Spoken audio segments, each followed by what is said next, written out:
Dear students, now I am going to start day 7, which is actually second day of your first class of HODs. आपकी chemistry की पहली class का second day, लेकिन आपकी scheme of studies का 7th day. और आज के टॉपिक्स हैं राइटिंग बैलेंस्ड इक्वेशन। सो आपके पास यहाँ पे बहुत सी बैलेंस्ड इक्वेशन लिखी हुई हैं। Like in first equation, hydrogen and chlorine are reacting and forming hydrochloric acid. Hydrogen H2 and chlorine Cl2 react करके क्या बना रहे हैं? Hydrochloric acid Cl। इस इक्वेशन को देखो तो लेफ्ट साइड पे हाइड्रोजन के कितने एटम है? 2, और क्लोरीन के कितने एटम है? 2, और ये मिलके क्या बना रहे हैं? HCl।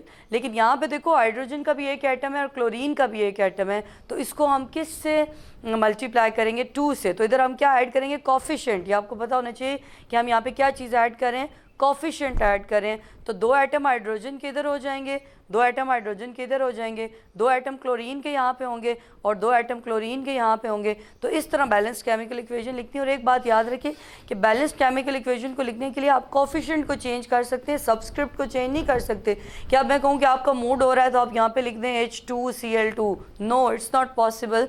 You can only change coefficient, you can't change subscript, because subscript change the nature of the formula. So keep in mind the rules of writing a balanced chemical equation, because stoichiometric calculation are based on balanced chemical equation. हमारे पास reaction की different types होती हैं, तो मैंने आपके पास additional कुछ चीज़ें include की हैं which are not even the part of your book but that is the part of your basic syllabus. तो मैं चाहती थी कि आपकी जो फर्स्ट क्लास हो वो आपके बेसिक कॉन्सेप्ट्स को रिफ्रेश करे और कुछ ऐसी टर्म्स जो केमिस्ट्री में होती हैं वो आपको क्लियर हों। तो आपके पास जो कुछ रिएक्शंस होते हैं जो आपके साथ इर्द गिर्द हो रहे होते हैं, लेकिन आप उसको कैटेगराइज नहीं कर सकते कि इनकी कौन सी कैटेगरी है। तो एक टाइप ऑफ रिएक्शन है जिसको कहते हैं combination and decomposition reactions. Combinations का मतलब होता है मिलना। लाइक ये देखो, मैं एक रिएक्शन कहूँ कि A और B मिलके C बना रहे हैं। लाइक कार्बन प्लस ऑक्सीजन मिलके क्या बना रहे हैं? CO2। तो ये कंबाइन कर रहे हैं, मिल रहे हैं। 2 और more reactants combine to form a single product. अगर एक या एक से ज़्यादा रिएक्टेंट मिलें और एक सिंगल प्रोडक्ट ही बनाएं तो उसको हम क्या कहेंगे? Combination reaction. Many elements react with one another in this fashion to form compounds. Combination reaction में हमने ज़्यादातर ये देखा है कि एलिमेंट्स मिलके क्या बनाते हैं? कंपाउंड। अगर आप यहाँ पे फोकस करें तो यहाँ पे ये वाली जो एग्जांपल्स दी गई हैं इस हिस्से में आप देखें कि ये जो एग्जांपल्स दी गई हैं ये कॉम्बिनेशन रिएक्शन को शो कर रहा है। एक हिस्से में क्या हुआ है कि कार्बन और ऑक्सीजन मिलकर क्या बना रहे हैं? Carbon dioxide. तो वो सारे मिलके एक सिंगल एंटिटी बना रहे हैं। नाइट्रोजन और हाइड्रोजन मिलके क्या बना रहे हैं? अमोनिया। नाइट्रोजन और हाइड्रोजन एलिमेंटल फॉर्म में और मिलके हमारे पास क्या बनाते हैं? अमोनिया। इसी तरह कैल्शियम ऑक्साइड CaO और वाटर मिलके क्या बना रहे हैं? Calcium hydroxide. तो जितनी भी एंटिटीज़ थी वो मिलके कोई एक सिंगल प्रोडक्ट बनाए, तो ऐसे रिएक्शन को हम क्या कहते हैं? Combination reaction. यहाँ पे एक डायग्रामेटिक डिस्क्रिप्शन भी आपको दी है कॉम्बिनेशन रिएक्शन की।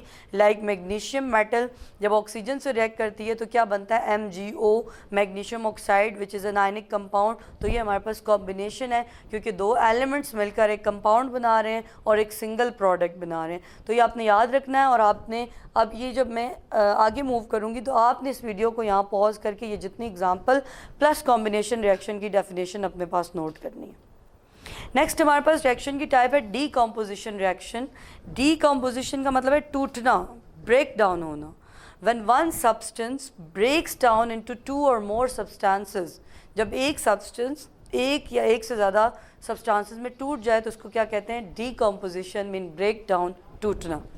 इसकी एग्जांपल आपके पास मौजूद है, लाइक सोडियम नाइट्रेट जिसमें सोडियम का एक एटम है और नाइट्रोजन के 3 एटम हैं। जब हम इनकी हीटिंग करते हैं तो इनमें बॉन्ड ब्रेकिंग होती है। सोडियम अलग होता है और नाइट्रोजन अलग होता है। तो ये बॉन्ड ब्रेक होके जब एक सिंगल रिएक्टेंट एक से ज़्यादा प्रोडक्ट में चेंज हो जाए तो इस रिएक्शन को क्या कहते हैं? डीकम्पोजिशन, क्योंकि वो टूट रहे हैं। इसी तरह calcium carbonate CaCO3। Calcium carbonate में क्या है? कैल्शियम का एक एटम है, कार्बन का एक एटम है और ऑक्सीजन के 3 एटम हैं, और ये इस तरह से टूट रहे हैं कि calcium oxide plus carbon dioxide बन रहा है। तो ये भी मतलब, और इन इक्वेशंस का भी बैलेंस होना बहुत ज़रूरी है। तो एक रिएक्टेंट जो है वो एक से ज़्यादा प्रोडक्ट्स में कन्वर्ट हो रहा है, तो इस रिएक्शन को हम क्या कहेंगे? Decomposition reaction. नेक्स्ट हमारे पास पोटेशियम क्लोरेट है KClO3। ये क्या बना रहा है? KCl plus oxygen. तो ये हमारे पास पोटेशियम क्लोराइड प्लस ऑक्सीजन बन जाता है और यहाँ पे भी एक रिएक्टेंट एक से ज़्यादा प्रोडक्ट में कन्वर्ट हो रहा है। कॉम्बिनेशन एंड डीकम्पोजिशन, बाज़ औक़ात हम ये देख रहे होते हैं कि एक जगह पे दो चीज़ें एक साथ हो रही होती हैं एक ही रिएक्शन में। A single reaction breaks apart to form two or more substances.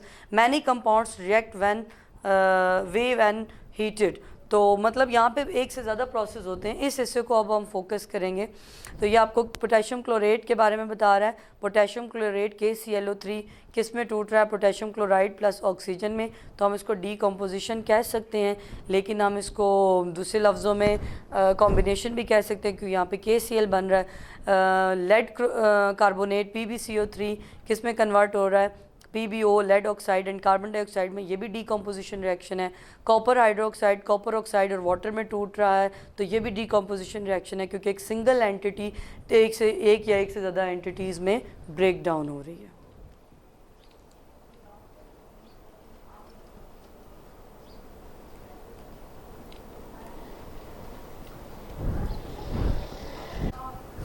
Students, आज ये टाइप्स हम डिस्कस करेंगे।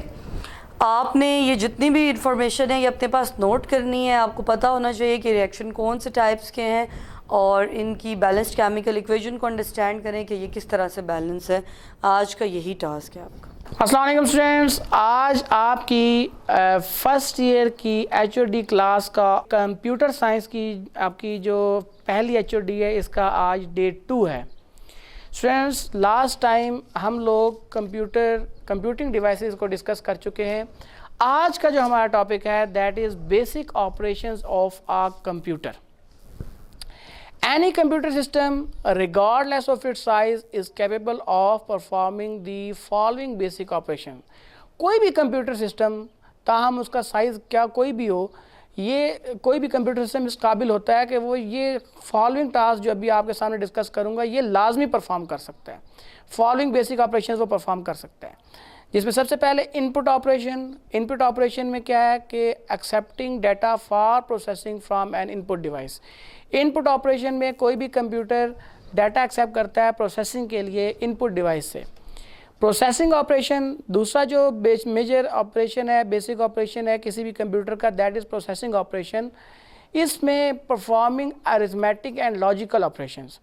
इस पार्ट में कंप्यूटर जो है वो अरिथमेटिक यानी कि addition, subtraction, multiplication, division, mathematical based जो ऑपरेशन है वो, एंड लॉजिकल ऑपरेशन और लॉजिकल ऑपरेशन परफॉर्म करता है। Arithmetic operations include addition, subtraction, multiplication and division, while logical operations include comparison of different value and decision making।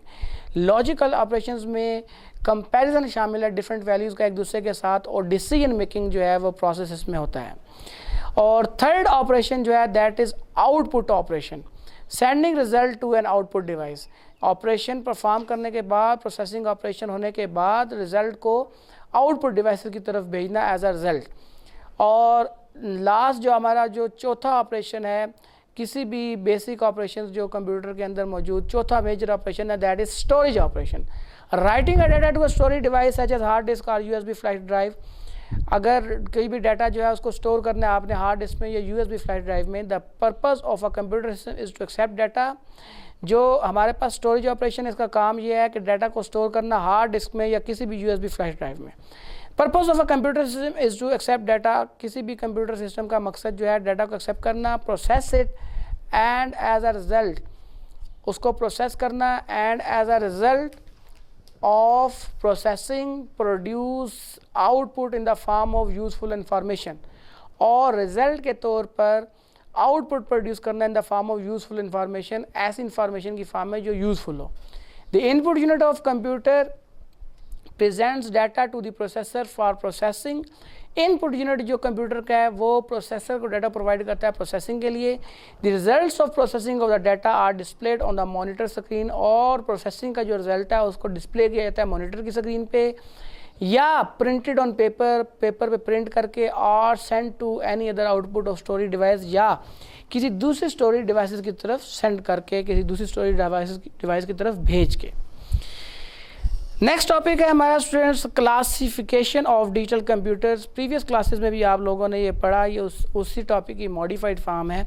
There are several facts that make computer different from each other. कुछ ऐसे facts मौजूद हैं जिससे computer एक दूसरे से different होते हैं। दीज फैक्टर्स आर फिजिकल, ये फैक्टर्स फिजिकल हो सकते हैं, साइज, कॉस्ट, स्पीड एसेट्रा। उसमें साइज हो सकता है कंप्यूटर का, कॉस्ट हो सकती है, उसकी स्पीड हो सकती है। Based on these factors computer are classified into 4 categories. अगर हम इन फैक्टर्स को सामने रखें तो कंप्यूटर को 4 कैटेगरीज में डिवाइड किया जा सकता है। Super computer, mainframe computer, mini computer and micro computer. Super computer, super computer are the largest, the most expensive and powerful computer. ये ज़हन में रखें कि इस टाइम जो सबसे पावरफुल कंप्यूटर हैं वो सुपर कंप्यूटर हैं। They are use to process complex calculation. इन कंप्यूटर्स को हम यूज़ करते हैं कम्प्लेक्स कैलकुलेशन परफॉर्म करने के लिए, as well as designing and controlling of complicated machine. और इसके साथ साथ डिज़ाइनिंग और कंट्रोलिंग कॉम्प्लिकेटेड मशीन जो होती है उसको कंट्रोल करने के लिए हम सुपर कंप्यूटर यूज़ करते हैं, जैसा कि such as rockets and fighter plane. Rockets और फाइटर प्लेन्स को कंट्रोल करने के लिए super computer also use in nuclear research and weather forecasting. Super computers को हम यूज़ करते हैं न्यूक्लियर रिसर्च के अंदर और वेदर फॉरकास्टिंग के लिए, which requires huge amount of calculations to be performed at high speed, जिसमें बहुत ज़्यादा कैलकुलेशंस जो हैं बड़ी हाई स्पीड पे परफॉर्म की जाती हैं। The best known super computers are build by Cray Inc. जो सबसे बेस्ट नाउन सुपर कंप्यूटर है वो क्रे कंपनी है, मॉडल का नाम है क्रे इंक। क्रे इंक का नाम है। And American super computer manufacturers and IBM, ये एक American computer super computer manufacturers है। एंड IBM और IBM ये दूसरी कंपनी जिन्होंने सुपर कंप्यूटर्स बिल्ड किए। क्रे 1, क्रे 2 और इसी तरीके से IBM के जो सुपर कंप्यूटर हैं ये फर्स्ट टाइम जो है वो सबसे पहले बनाए गए। In Pakistan super computer are use in many organizations. Pakistan में सुपर कंप्यूटर बहुत सारी ऑर्गेनाइजेशंस में यूज़ होता है, जैसा कि like atomic energy research centre.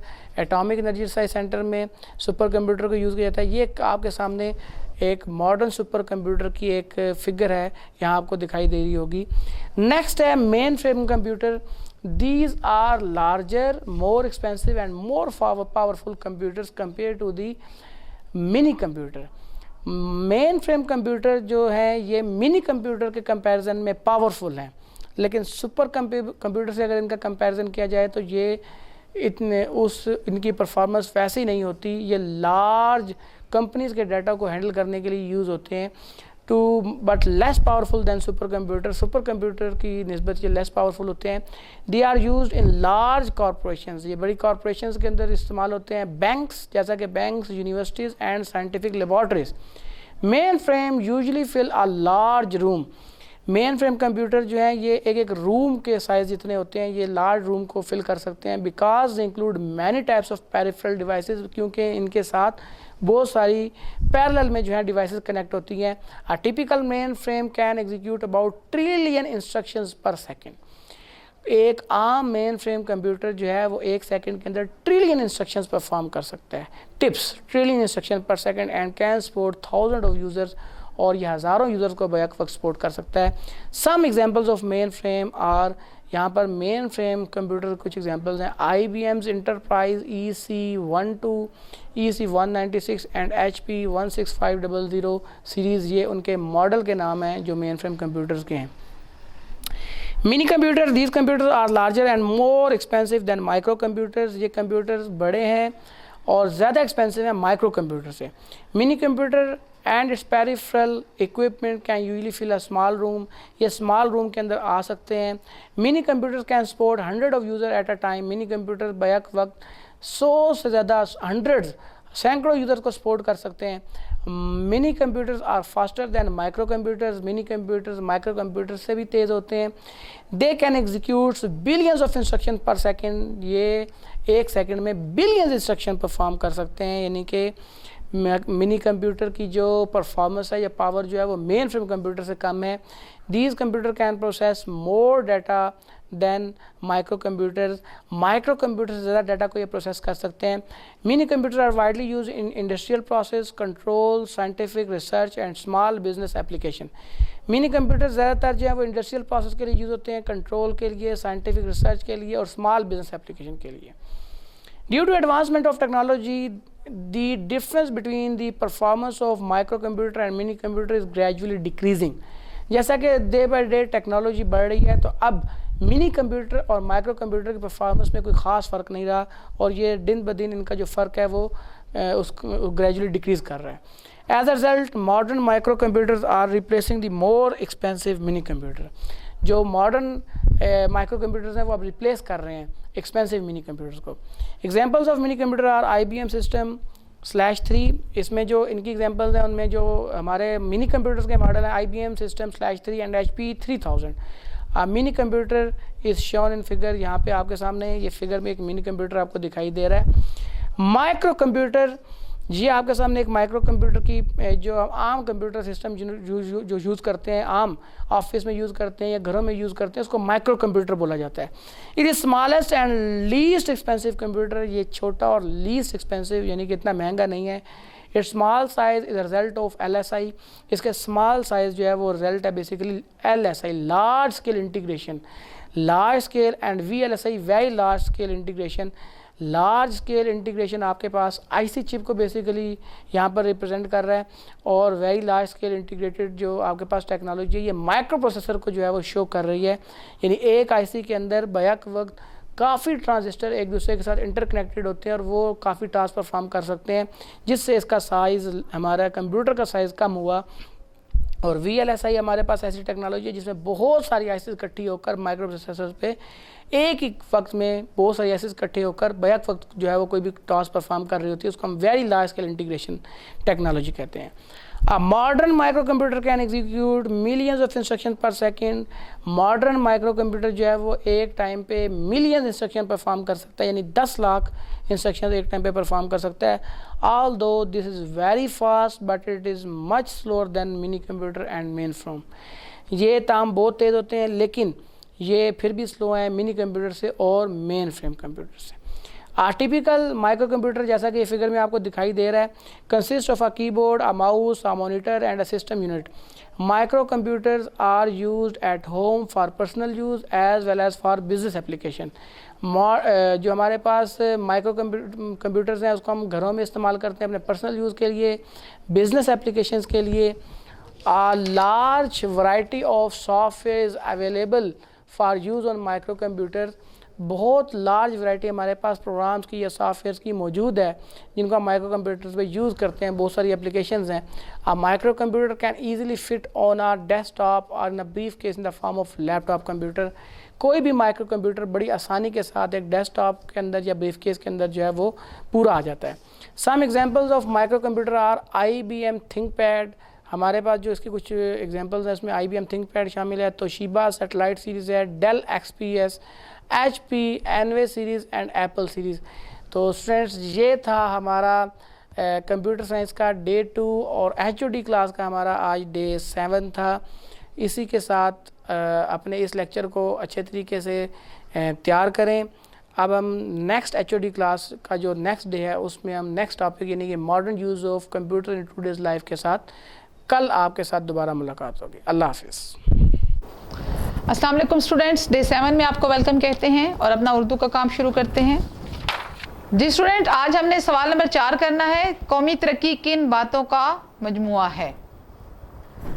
देखें जवाब, कौमी तरक्की मजमुआ है शख्सी मेहनत, शख्सी इज़्ज़त, शख्सी ईमानदारी, शख्सी हमदर्दी का। कौम शख्सी तरक्की से बनती है और हर इंसान अपने अपने तौर पर अपना काम अंजाम दे तो कौम खुद ब खुद फलने फूलने और तरक्की करने लगती है। हर शख्स मेहनत को अपना शिआर बनाए और ऐसी अदात अपनाए जिससे माशरे में उसकी इज़्ज़त बने और इसके हर काम में ईमानदारी कूट कूट कर भरी हो और दूसरों के साथ हमदर्दी के जज्बात उसके अंदर मौजूद हों। ठीक है, तो ये शख्सी तरक्की हो गई। अगला सवाल देखें, कौमी तनज़्ज़ुली किन बातों का मजमुआ है? कौमी तनज़्ज़ुली, जवाब है कौमी तनज़्ज़ुली मजमुआ है शख्सी सुस्ती, शख्सी बेईमानी, शख्सी खुदगर्जी और शख्सी बुराइयों का। जिस कौम के अफराद में ये तमाम बुराइयां जड़ पकड़ जाती हैं तो जवाल उनका मुकद्दर बन जाता है और वो कौम तबाह व बर्बाद होकर किसी को मुंह दिखाने के काबिल नहीं रहती। सवाल नंबर 6 है, बैरूनी कोशिशों से बुराइयों को ख़त्म करने का क्या नतीजा निकलता है? जवाब है, बैरूनी कोशिशों से बुराइयों को ख़त्म करना नामुमकिन है। बैरूनी कोशिशों से बुराइयों को ख़त्म करने का ये नतीजा निकलता है कि वो किसी और नई शक्ल में ज़्यादा क़ुव्वत और तवानाई के साथ निकल आती हैं और उनका मुस्तकिल खात्मा नामुमकिन हो जाता है। अंदरूनी इस्लाह के लिए कौम का हर फर्द अपना एहतसाब खुद करे, अपनी खराबियों और कोताहियों का जायज़ा लेकर उन्हें ठीक करे। कोई दूसरा इंसान किसी को रास्ता तो दिखा सकता है पर इस रास्ते पर चला नहीं सकता, यानी शख्सी इस्लाह को खुद इख्तियार किया जाए, तमाम बुरी आदतों को दूर करके अच्छी आदतों को अपनाया जाए। सवाल नंबर 7 है, असली गुलाम कौन है? जवाब है, सर सैयद के ख्याल में असली गुलाम वो शख्स नहीं है जिसका आका या मालिक नहायत जालिम हो या वो किसी जालिम और ख़ुद मुख्तार बादशाह या गवर्नमेंट की रैयत हो, बल्कि हकीकत में वो शख्स असली गुलाम है जो बदअखलाकी, खुदगर्जी और जहालत का मती और अपनी खुदगर्जी की गुलामी में मुब्तला हो और कौमी हमदर्दी से बिल्कुल बेपरवाह हो। सवाल नंबर 8 है, दुनिया की मुअज़्ज़ज़ कौमों ने किस खूबी की वजह से इज़्ज़त पाई?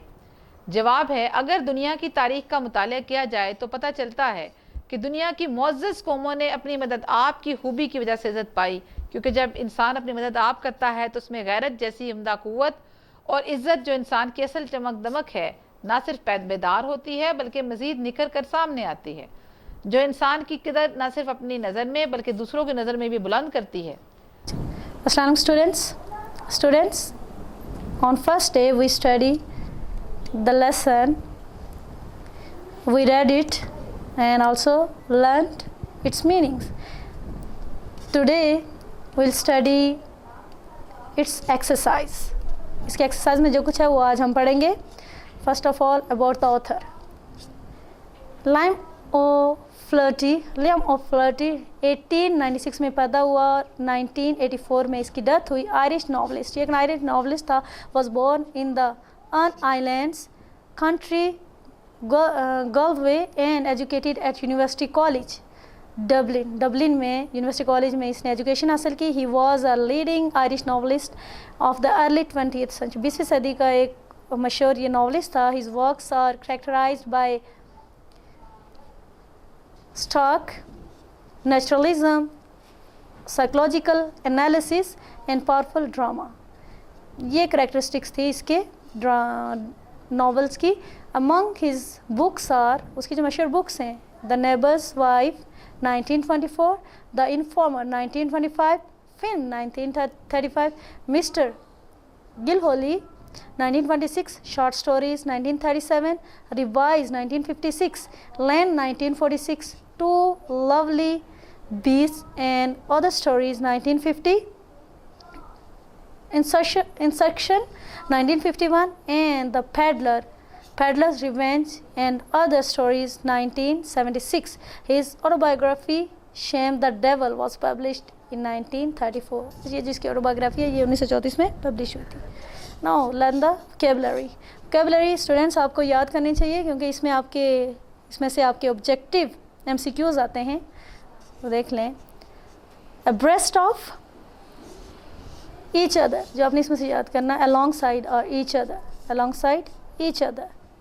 अम्यूजली, with amusement, beneath, below, brink, the edge, cackle, a bird's voice, परिंदे की आवाज़ है कैकल का सुनने।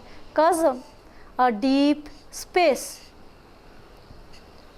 a deep space,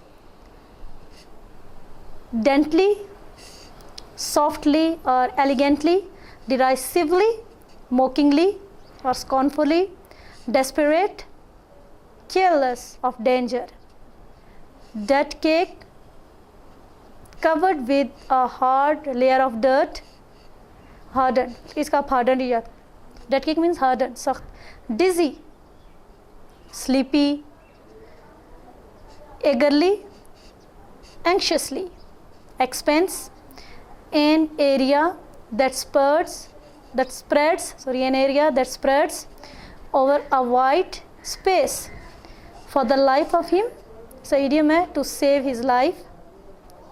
Headlong, with the head downward. Herring, name of a fish. Hump, a rounded projection of earth around, इसलिए mount याद करें इसका. hump का mount. Ledge, a projection on a cliff. Limp, weak. Mackerel, food fish, मछली का name है ये. Monstrous, great. Plentifully, expressing sadness. Expressing sadness. Plateau, a wide area of an elevated land. Plunge, dive into. Plunge छलांग लगाने को कहते हैं dive into. Precipice, the cliff. Scrap, a small piece of something. Seagull, a seabird. Sheer, very steep. अमूदी खड़ी हो कहते हैं. Shrilly, high pitched manner. Swish, a hissing sound. The ascent, to go up. The bank against, to take sport of. To bank against, take sport of. To blaze, a strong fire. To commence, to start. To covet, to leap. To devour, to swallow. To doze, to sleep lightly. To flap, to move wings up and down. To gnaw, to bite. To hatch, to cause the young birds to emerge from the egg. To lean out, to extend forward. To muster up, to gather up courage होना चाहिए. To preen, to maintain feathers. To root, to burrow. To seize, to take hold of. To skim, to glide smoothly. To soar, to rise. To stretch, to extend. To swoop upwards, moment. To taunt, criticism. To trot, to move. To upbraid, to scold. Now students, ये हमारी vocabulary थी. अब हम question answers करेंगे और ये question answers हम की बुक में से करेंगे. Seagull afraid of, young seagull जो था नौजवान बगला वो किस चीज़ से डरता था. The young seagull is afraid of flying over the great expanse of sea stretch down beneath. And it was such a long way down, miles down. He felt certain that his wings would never support him, so he bent his head and ran away back to the little hole under the ledge where he slept at night. Question number 2.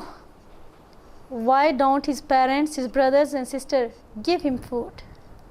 Answer देखें. His parents, his brothers and his sister. Your brothers ऐसा करना आपने, brothers and sister don't give him food because they want the young seagull should make an attempt to fly like them and search for his food by himself. They do not like to see him fearful and covered.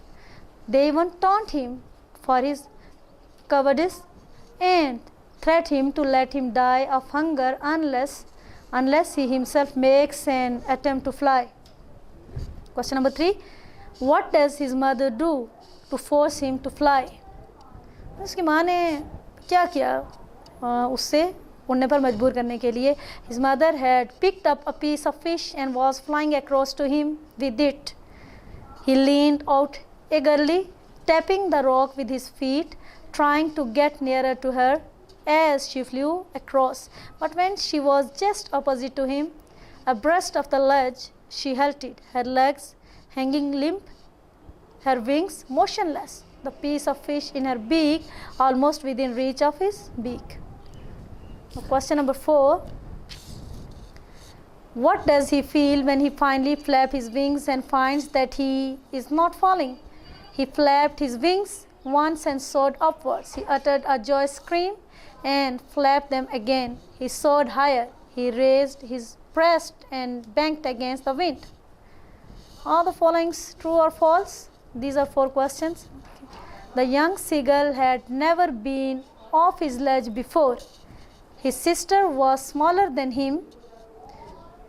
पहला क्या true है, क्या the young seagull had never been off his ledge before, ये क्या true है. His sister was smaller than him, true है. The young seagull fell off the ledge into the water, ये false. The seagull's family was afraid that he would drown, ये भी क्या false है. No interpreting. Question number 6. What is significance about the bird's first flight? The significant thing about the bird's first flight is that fears are natural before the start of any new task, but they are usually self-created and baseless. We find the reality is very different. Like the seagull, we enjoy the real fun of life when we accept the challenges and not when we surrender to them. Question number 7. What lesson do you learn from this simple story? The lesson we learned